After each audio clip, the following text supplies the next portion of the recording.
Nintendo is no stranger to allowing other developers to work on its properties. Zelda, Mario, and Metroid games have all been crafted by outside creatives in the past. Fans freaked when fledgling developer Retro announced it was working on Metroid Prime, yet it shocked with its quality and adherence to franchise staples. And now Team Ninja is hoping to have similar results with the 2D-3D hybrid Metroid Other M. Can the minds behind Ninja Gaiden deliver? Come on, Samus. Let's go next door.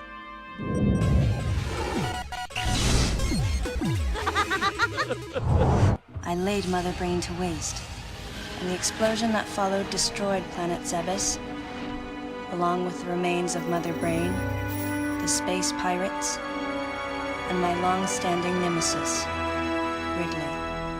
Up until this point, the Metroid story has been kept pretty simple, and series heroine Samus Aran has uttered little more than a grunt. All that changes with Other M. Not only does Samus talk, she tends to blather on, using far too many words to describe the obvious. The word he so obviously chose. Outsider. The story picks up right after Super Metroid. Having destroyed Mother Brain and wiping Metroids from the galaxy, she responds to a distress call from a wayward space station, only to find the Galactic Federation and her former commander already on the scene. What follows is a ham-fisted story and wordy script that explores the relationship between master and servant. While I was young and inexperienced, I left Adam's command and set out on my path as a solitary bounty hunter. Many holes are filled in the series canon, but it comes at a price. If Other M has its say, Samus is nowhere near as interesting as initially perceived. Bioweapons, betrayal, and all the other tropes that permeate the genre are represented, and they're undermined by writing that appears to be lost in translation.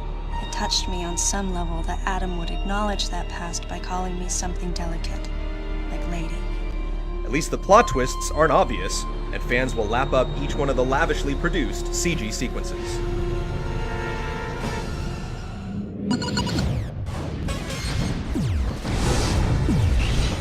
Days went by in their quiet way, and people's recollections of Metroids and space pirates grew nebulous over time. As far as game design goes, Other M is basically a carbon copy of prior Metroids. The space station is one huge spaghetti pile of tunnels, corridors, and wide open spaces. As Samus receives new weapons and abilities, new areas become accessible. There is still a great deal of backtracking to be done. In classic Metroid style, most of Samus's powers are taken away at the beginning of the game, and you have to reclaim them. You don't move unless I say so, and you don't fire until I say so. The reasoning here actually makes more sense than in past games, and by the time the credits roll, you'll have upgraded your basic beam several times, and will have all her patented powers in tow. Health is set up differently in that it can only be replenished at save stations unless the bounty hunter is near death. At this point, players can point the Wii Remote at the ceiling and hold the A button to replenish a small part of it. Trying to recharge health with enemies lurking can be intense, but you'll also find yourself gaming the system by intentionally taking damage to get below the threshold to replenish. You'll also have an endless supply of missiles that are reloaded using the same technique.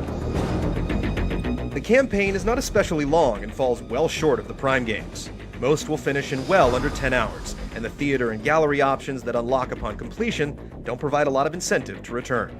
None of the baby remained on me. I knew it to be true, but still couldn't help looking at my palm for a sign. The design of Metroid Other M sticks to the tried and true, while simplifying the level design and how weapons are handled. You'll spend a lot less time wondering what to do or where to go than you did with the Prime series, while collecting missiles and health are not missed.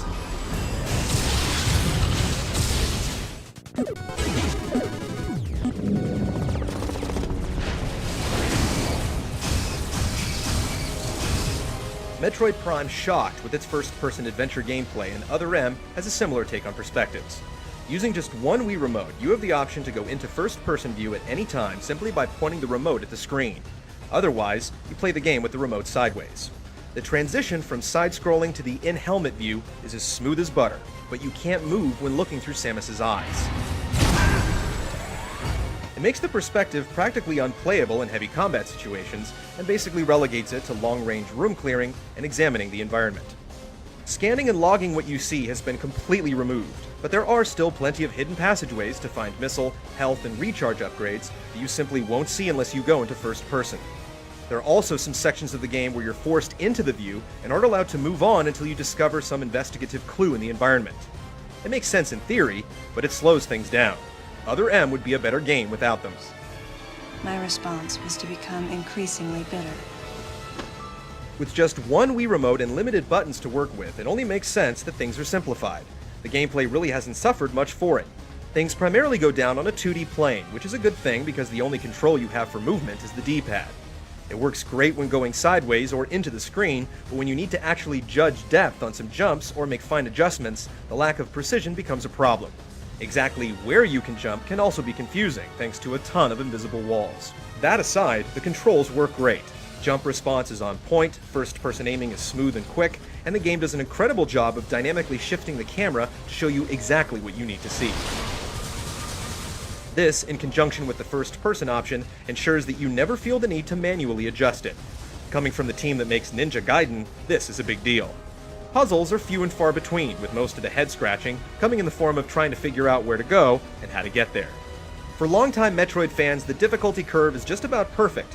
There are a few bottlenecks to overcome with some boss fights, but it's almost always less about manual dexterity and more about finding the combination of attacks that works. Third-person shooting is almost too easy thanks to a generous auto-aim, making hallway fodder more of a nuisance than a challenge. Frequent save stations and checkpoints soften the blow even further.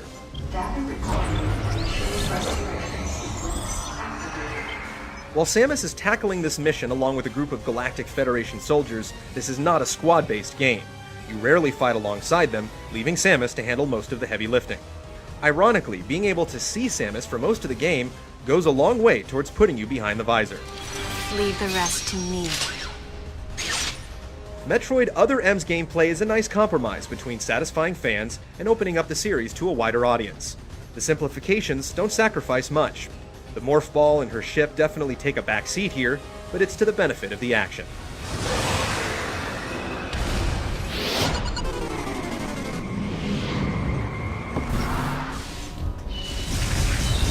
Other M is one sharp-looking game, particularly when viewed from the side angle. Though the geometry can come off as a bit simple in first person, the overall look is unique with vivid colors and smooth textures. Special effects abound, yet the engine only buckles in a couple fleeting moments. Attacks pack the appropriate visual punch, and the auto-aim in third person allows for some truly cinematic combat sequences. Though a few areas can be a bit garish, it's one of the better-looking Wii games on the market. A lot of time and money has obviously gone into the elaborate CG sequences. Their visual clarity is outstanding, and yet they fill the entire screen, avoiding the nasty black bars found in a lot of games for the platform. They've also been created rather intelligently so that the transition from pre-recorded footage to in-engine visuals is never startling. No objections, of course. If only the script were as strong. If something like that happened again, I would hold fast to that glimmer of hope and try for redemption. Load times are minimal, but you'll pause at some doors as the next section is built. The music toes the line with remixes of classic Metroid tunes, while stings, stabs, and bass hits accentuate the atmosphere.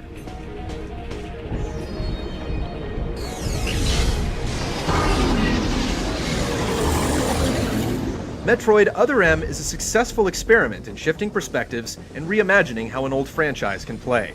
Just like the Prime trilogy, it manages to skirt the line between satisfying its fanbase and providing something unique. The decision to give Samus a voice is sure to be controversial thanks to the ho-hum script, and this, coupled with a plethora of side characters, clamps down on the feeling of isolation. Even so, it's a solid game, from top to bottom, that rolls the dice several times without them ever coming up snake eyes. Mother, time to go.